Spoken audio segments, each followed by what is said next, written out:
After weeks of debate, growing concern about the alleged use of chemical weapons by the Assad regime in Syria.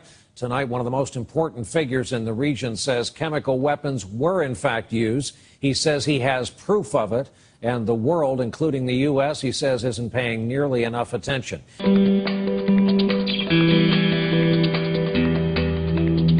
Syrian government forces appear to be continuing their shelling, according to this unverified footage from Kafir Batna near Damascus. It's not known how many people died in the bombardment. Meanwhile, in the international world, momentum is growing concerning the issue of chemical weapons. Turkey's foreign minister has claimed tests show signs of use on civilians.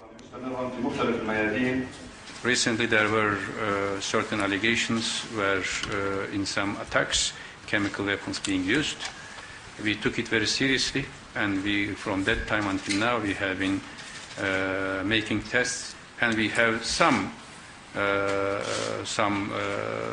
let me say indications regarding chemical weapons being used.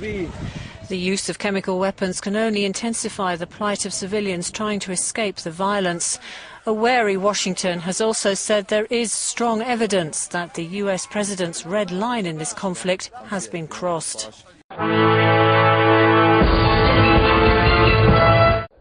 Insufficient proof, but strong evidence. A day after the US Vice President insisted the administration could not afford to rush to conclusions, Secretary of State John Kerry came very close to saying the Syrian regime had crossed a red line. There is no question in my mind that this fight is about the terrible choices that the Assad regime has made with its willingness to use gas, which we believe there is strong evidence of use of.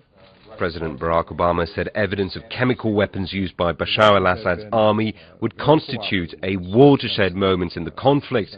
For Turkey's Prime Minister, this moment has come.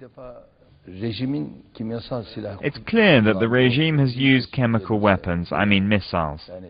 They have used about 200 missiles, according to our intelligence. That could be even more, but certainly not less. Turkish authorities have sent experts to the Syrian border in an effort to find proof of the use of these chemical or biological weapons. This comes as Washington moves towards a harder line on Damascus. Kerry said that President Assad could not feature in Syria's political future.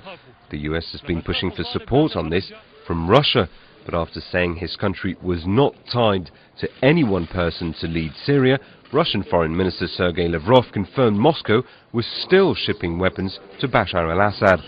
Still, at a joint press conference, President Vladimir Putin and British Prime Minister David Cameron said they would make a joint effort in search of a solution. All should meet again in Geneva by the end of the month for an international conference on Syria.